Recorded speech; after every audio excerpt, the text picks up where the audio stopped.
Hey folks, my name is Jeff. Welcome to my garage, where I'm always tinkering with something. Today, I'm going to show you how I added veneer and a custom grille to a 21-inch GSG Audio full Marty subwoofer. But these techniques will work with any of the subwoofers from the Roundover series if you ordered them with the Roundover delete option, and many other speaker designs as well. GSG Audio is a great company that can save you a lot of money on top quality bass. For this subwoofer, I ordered a flat pack, which contains all the CNC cut pieces needed to assemble the cabinet at home, and then I chose my own driver, connections, and amp to power it. GSG Audio has a performance comparison chart on their website that makes picking components easy for a variety of specs and budgets.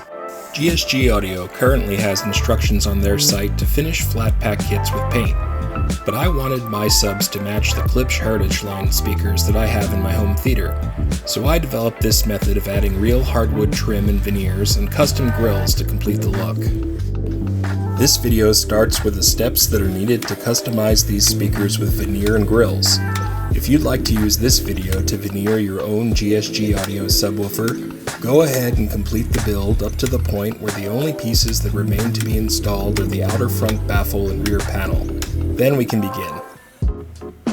For the first step of customizing this cabinet, I started with strips of hardwood trim to frame the outside edge of the baffle. You can cut yours to whatever proportions you like, but I made mine about 3/4 of an inch square, which seemed proportionate to the cabinet size and would allow for the grille to recess into the finished cabinet. Each piece is cut to the same length of the corresponding edge of the baffle, and then cut with 45-degree miters on the ends to meet the adjoining pieces nice and snug in the corners. To give the finished cabinet the appearance of being constructed from solid hardwood, make sure the wood species that you pick for your front trim is a perfect match for the veneer that you'll be using on the sides. For this cabinet, I used black walnut. While you could install the trim on a fully constructed cabinet, doing so on the loose baffle has several advantages. I like to use a brad nailer to help the trim stay in place while the glue cures. Being able to nail from the back allows the visible part of the trim to remain free of any fasteners. I also like to use the baffle as a template for the grille.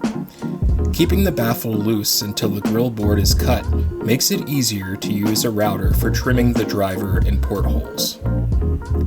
In order to attach the trim to the baffle, I run a line of glue around the outside edge of the baffle, firmly press the trim onto the glue, and make sure the edge of the trim is flush with the edge of the baffle. Then I clamp it into place. This is all you need to do to get a strong bond, and if you don't have a brad nailer, you'll be okay. Just make sure to follow the glue manufacturer's instructions regarding hold time before removing your clamps.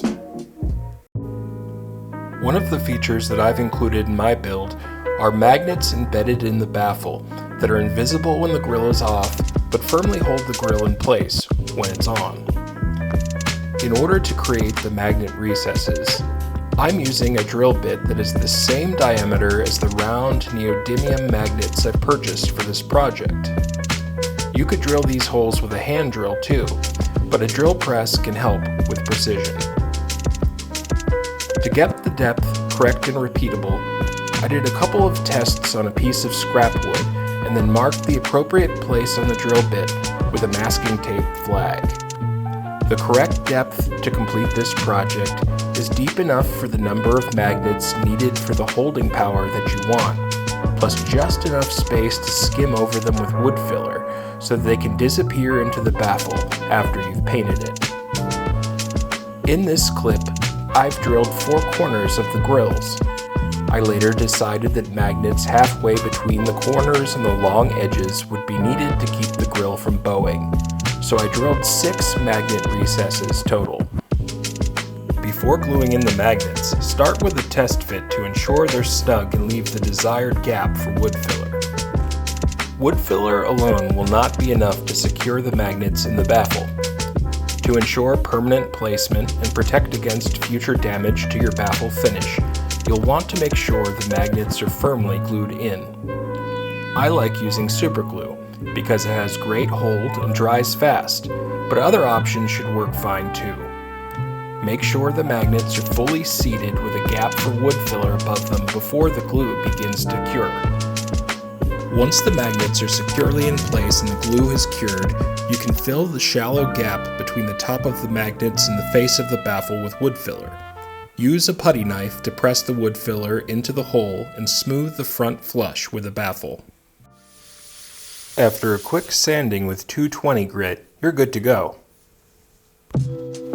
Next, we're going to measure for the dimensions of the grill.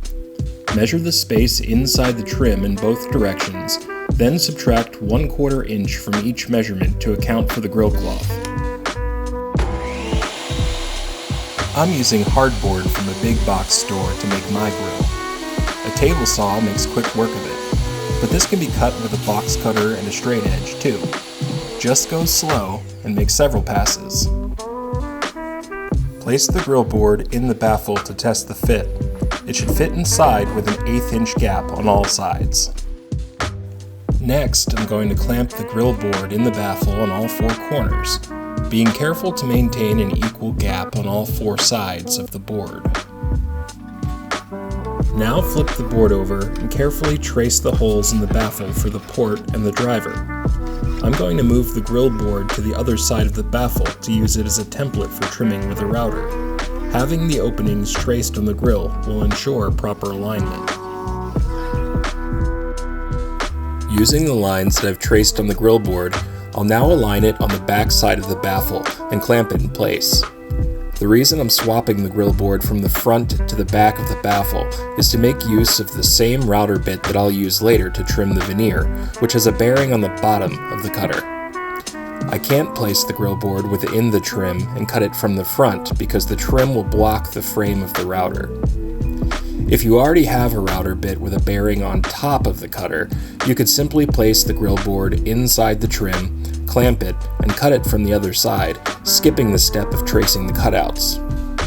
Another option for cutting the grill holes would be to cut them before installing the trim, and then cutting the grill board to size later, once the trim is in place. Next, I'm going to drill pilot holes for the router bit. I'll use a drill bit that is the same diameter or larger than the router bit that I'm using, and then drill a single hole into each of the baffle cutouts where I'll be able to start my router cuts. You can feel under the baffle to make sure you have enough clearance from the baffle edges before you start to drill to make sure that you won't damage the baffle itself. Now, with the pilot holes drilled, I'm ready to cut the holes in the grill that will correspond with the driver and port holes in the baffle. Placing the flush trim bit with bottom bearing into the pilot hole, I'll turn on the router and move it towards the edge of the hole until the bearing makes contact with the edge of the baffle cutout. Once I've found the edge, I'll trace the hole slowly, maintaining control of the router so that it does not skip or jump around the hole, and so that the bit remains perpendicular to the grill surface for a nice clean cut. After I've ensured the grill has remained firmly clamped in place after my first cut, I'll repeat the process with the second hole. Once both holes are cut, I'll check to make sure that I removed all the material that I'd hoped to, and then unclamp the grill board and move on to the next step.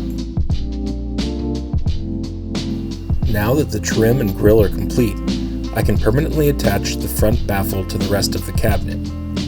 To do this, I'm using a small paint roller to evenly apply the wood glue to the front of the cabinet to ensure strong adhesion with a customized front baffle piece.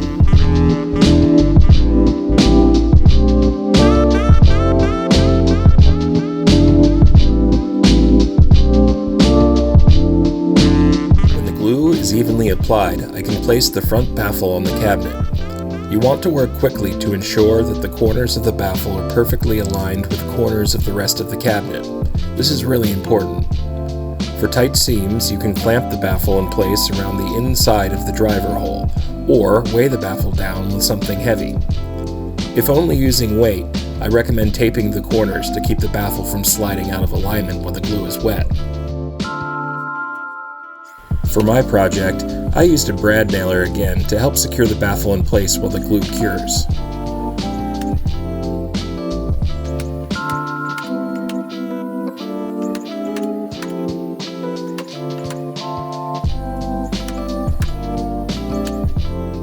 Despite seemingly having a good alignment on the outside edges of my cabinet, I found things were just a hair off on the inside of my port, so I took this opportunity to sand things smooth so that the port will appear seamless under the paint.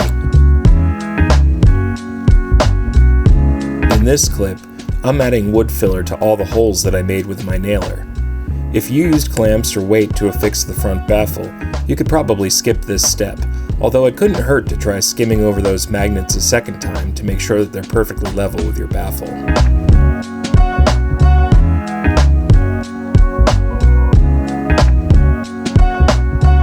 Now that the baffle is perfectly flat and smooth, I've wiped it down with a damp cloth, masked the trim with painter's tape, and I'm ready to start priming it. I carefully work around the edges with a cheap paintbrush, then achieve full coverage and uniform texture by finishing it with a small roller.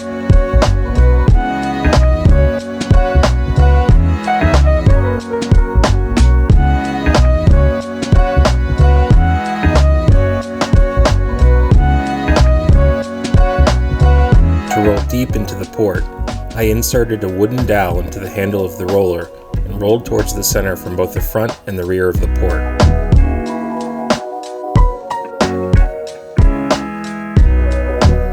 Once the primer is dry, I repeat the process with the paint that I've chosen for the baffle and port. In this video, I'm using Behr Pro i300 interior paint with dead flat finish, tinted with 14 ounces of black tint. This is one of the paint options recommended in the GSG Audio Buyer's Guide. You can purchase this paint at Home Depot. It will say PR313 Deep Base on the side near the upper rim. My experience with this paint is that it is deep black and totally flat, which looks great, but it marks easily and can be a little more difficult to clean than other finishes. So you may want to choose a different paint or sheen if you want something a little easier to maintain.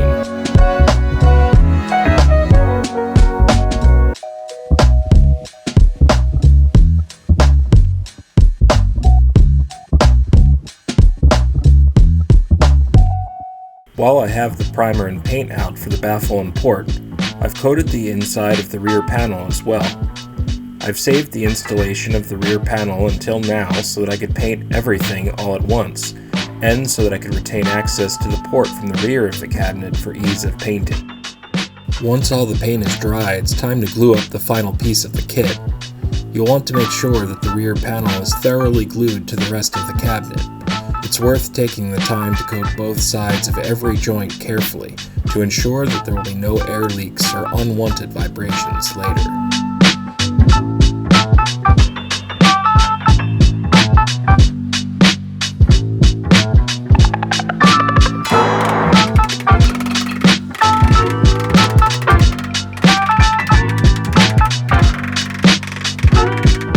I'm using my brad nailer once again here to secure the rear panel. If you don't have a brad nailer, you could use long clamps to secure the rear panel in place, or you could carefully lay the cabinet on the front trim and add weight to the rear panel. Next, I'm going to mask off the front baffle. I've taken the time to get it looking nice, and we're about to make a lot of dust sanding the sides of the cabinet. As I said earlier, this paint can be tough to clean, so keeping it protected now will save a lot of effort later.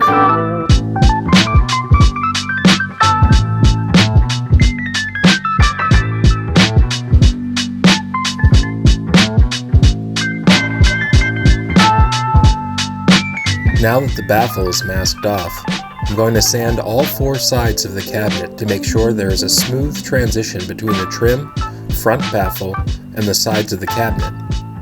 We're going to cover these transitions with thin veneer, but any imperfection underneath could show through in the finished project.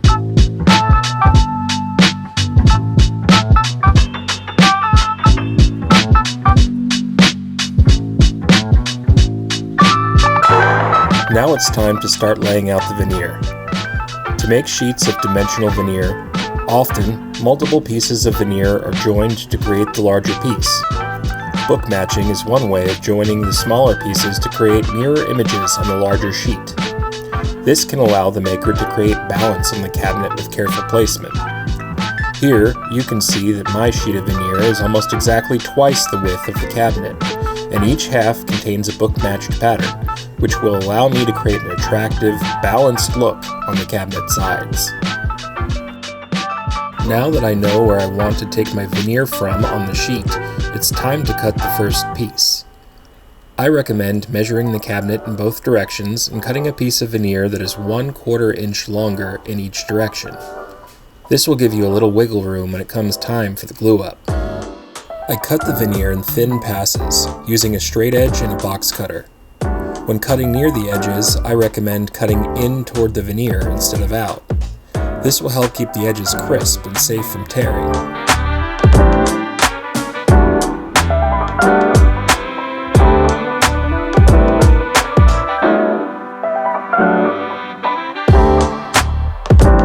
Once a piece of veneer is cut, I always like to double check the sizing against the surface I intend to apply it on.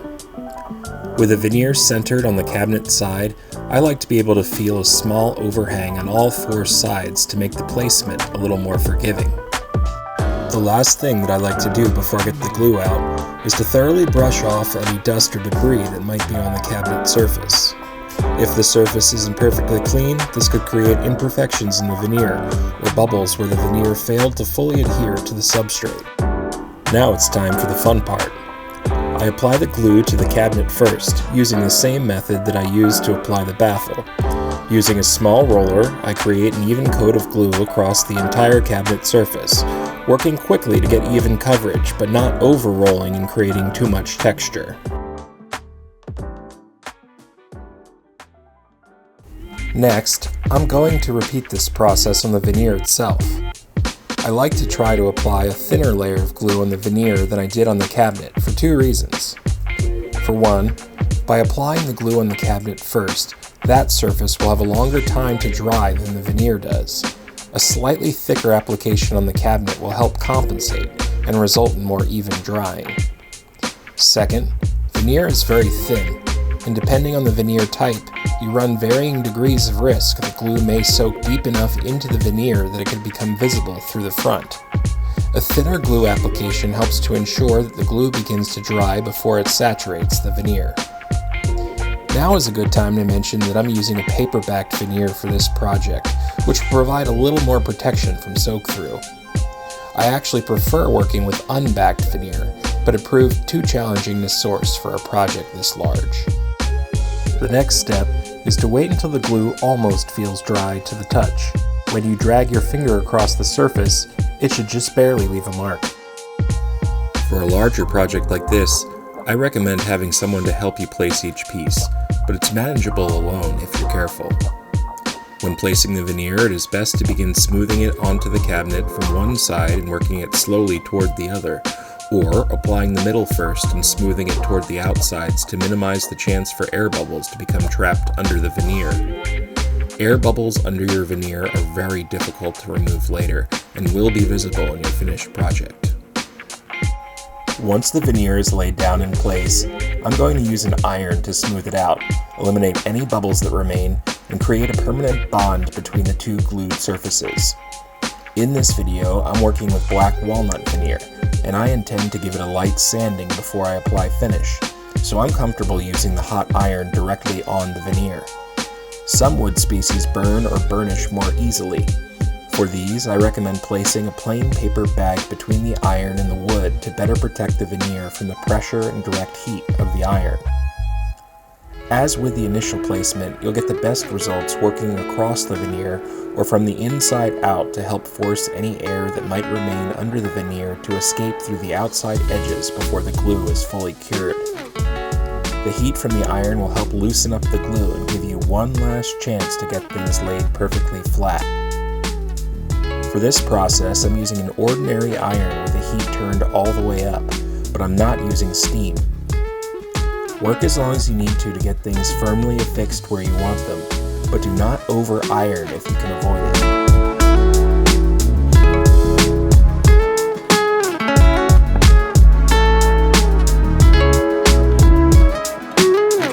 Once the first piece is adhered, I like to give it some time to cool and cure before trimming the excess. This is a good time to cut the veneer for the next side of the cabinet. To keep the grain pattern flowing around the corners of my cabinet, I cut it sequentially off the veneer sheet and mark the matching edge lightly with a pencil to ensure I don't adhere it in the wrong orientation later. It is possible to complete a veneer project like this one without a router and still get great results. To do so, place a piece of scrap wood on top of the veneer, extend a box cutter blade long enough that it can be pressed against the cabinet's side to create a perpendicular cut in the veneer, and make several shallow passes to cut the veneer. Work in towards the center of the sheet while cutting the ends to avoid any unsightly tearing. If you do intend to use a router for trimming the veneer, you'll want a flush trim bit with a bearing on the bottom. I adjust it in the router so that a minimum amount of the cutter is exposed. The important thing here is to work in the direction that allows for complete control of the motion of the router, so that it does not skip and jump and mar the project. I apply light pressure toward the cabinet while I cut, as well as down from the top on the portion of the router that is sliding across the cabinet. This helps keep the router level and the bit perpendicular to the edge that I'm cutting. A router has a lot of torque and can get away from you if you aren't careful. The key to success here is slow, controlled motion.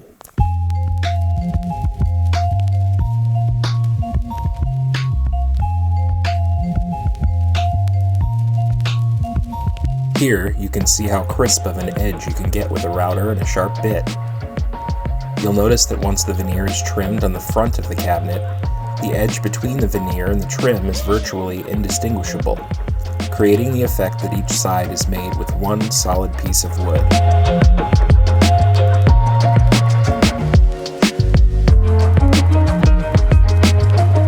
Now I'm ready to veneer the second side of the cabinet. Every side is important to place just right, but placement is even more important on consecutive sides because I want to get a perfect grain match around the corners. By cutting the veneer pieces so close to the size of the cabinet sides, I minimize waste between the sheets and make grain matching much easier. This step isn't entirely necessary if you're very careful with your glue application in the next step, but it can also mean the difference between a professional-looking project and a hack job if you're not. It takes a little extra time, but I like the insurance. I apply masking tape along the edge of the veneer that I already applied, and then trim it flush with the side that I'm about to veneer. This will keep errant glue from soaking into the top of the veneer that I've already applied, which would ruin the finish later and break the grain match illusion around the corners. Now I'm going to repeat the process to apply the glue to the cabinet and the veneer, starting with the cabinet, then moving on to the veneer, and then waiting for both sides to dry to the touch before moving on.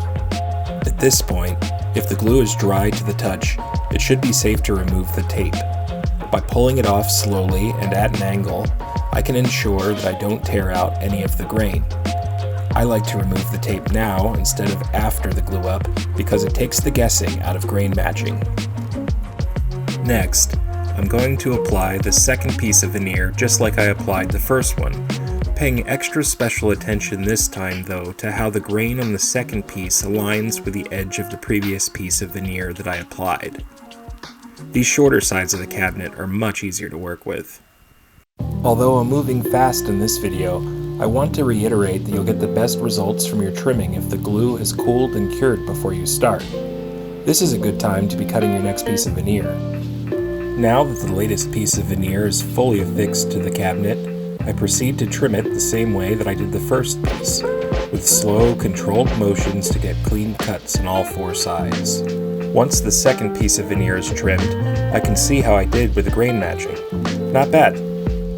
Here's a step that you might not think of until it's too late, so listen up. You've taken the time to get nice clean corners on your veneer while trimming. Rotating a heavy cabinet on its corners can ruin them if you're not careful, so I use this trick. A cloth inside two pieces of wood attached at right angles takes the motion of rotating the cabinet off the cabinet corner and protects your edges. Now we're going to mask off the adjoining edge of the last piece of veneer, just like we did the first time. Once again, I will size up the next piece of veneer to make sure I have the piece oriented correctly and won't make a mistake gluing it up later. Now we'll glue this third piece just like the first two, starting with the cabinet, then moving on to the veneer, and waiting until the two are just barely dry to the touch before adhering them together. Once again, I'm going to place this piece of veneer on the cabinet and work quickly to make sure I've got a grain match at the adjoining edge. Once the veneer is in place, I'll smooth it out and lock it in with the iron. After waiting for the glue to cool and cure, I trim the third side. Again, slow and steady wins the race here. Remember, before rotating your cabinet, make sure you protect those corners. Now, for this fourth side, you have a choice to make. If you're sure that you will only use this cabinet in a vertical position, there's no need to veneer this side if you don't want to. You could paint it black like the front baffle, or simply leave it unfinished. I plan to use this cabinet horizontally, but I wanted to preserve my ability to use it vertically in different placements in the future, so I'm going to veneer all the way around. Since this sheet of veneer that I'm using is twice as wide as the pieces I needed to cut, and each side is a mirror image of the other, it's possible to cut this fourth piece from the second side of veneer and still achieve satisfactory grain matching at the edges. Although it's possible, I'm not as concerned about getting a perfect grain match on both sides of this piece though, because whether I stand up the cabinet or lay it on its side, only one of these corners will ever be visible at a time. Now it's time for the final trim. You should be feeling pretty confident about it now, but don't get complacent. Maintain control of the router, keep the bit perpendicular to the edge that you're trimming, and go slow and steady to finish this off. With all the trim and veneer now in place, it's time to prepare the wood that I've added for finish. While some light sanding with fine grit sandpaper should be completed before applying any finish, remember that veneer is very thin, and once you sand through it, it can't be repaired. I never use an electric orbital sander for a project like this. They're too aggressive, and the soft pad under the sandpaper allows for too much rounding to occur at the edges. Instead, I use a wooden block and sand by hand. How fine to sand the surface is dependent on the finish that you'll use. I'm going to use an oil and wax-based finish that will tolerate very smooth surfaces, so I'm going to work my way up to 1000 grit. But film-based finish might fail at such a fine grit and will only require something like 220. Be sure to know the specs for the finish you're applying before you start to sand. A quick wipe down with mineral spirits will remove any remaining dust and give you an idea of how ready the wood is for finish. While the mineral spirits are drying, we can apply the cloth to the grill. To cut the grill cloth, lay the cloth out on a flat surface, place the grill board on top, and ensure that you'll have about 3/4 of an inch of overhang on all sides. You need enough to be able to pull it around the edges of the board and glue it to the back. You'll notice that one side of the hardboard is textured and the other side is smooth. Glue will have a difficult time adhering to the smooth side, so I recommend using low grit sandpaper to roughen up the side that came smooth from the factory. I like to use 3M Super 77 multi-purpose adhesive for applying speaker cloth to grill boards. First, you'll want to fully saturate the front of the board. I like to use the side of the hardboard that is most rough for the front-facing side of the grill. Once the grill board is saturated with glue, I carefully set it aside and allow the glue to dry until it's tacky to the touch. This is important because if the glue is too wet when you apply it to the cloth, it can soak through the fabric and show from the front. Additionally, the cloth simply will not hold in place until the glue has gotten tacky. If you have stiff grill cloth like this cane fabric that I'm using, you don't have to worry too much about stretching the fabric onto the glued board. But some fabrics will require great care as you place the board on them to eliminate potential sag. Once the cloth is glued to the front of the grill board, we'll begin to prepare it for gluing onto the back. To start, I cut the fabric diagonally at the corners so that it does not overlap when I wrap it onto the back.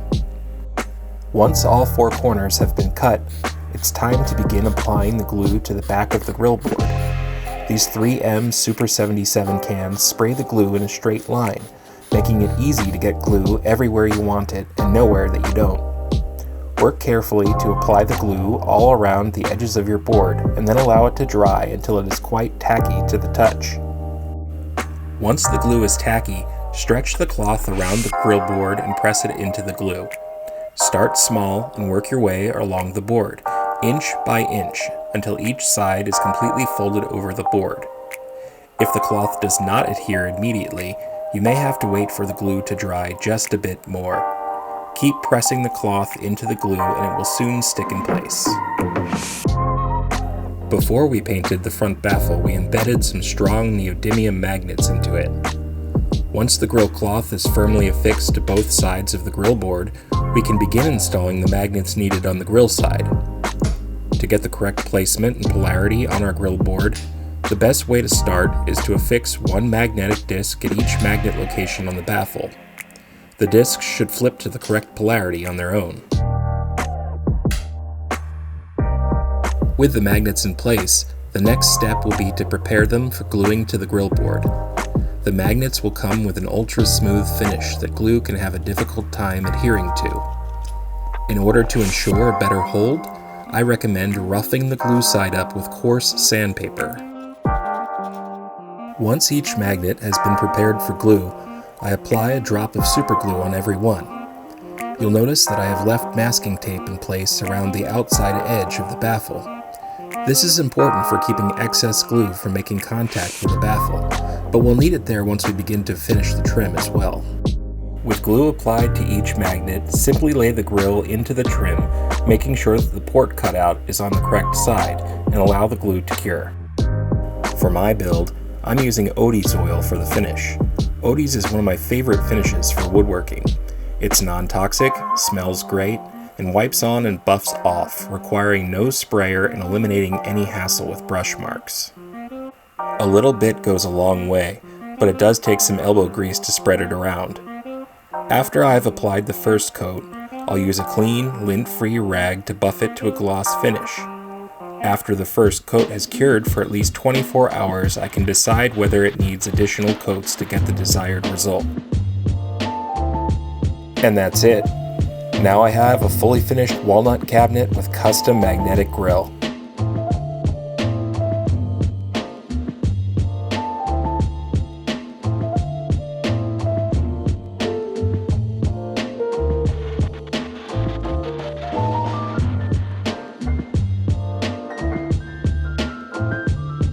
If you enjoyed this video and found it useful, please like, share, and subscribe.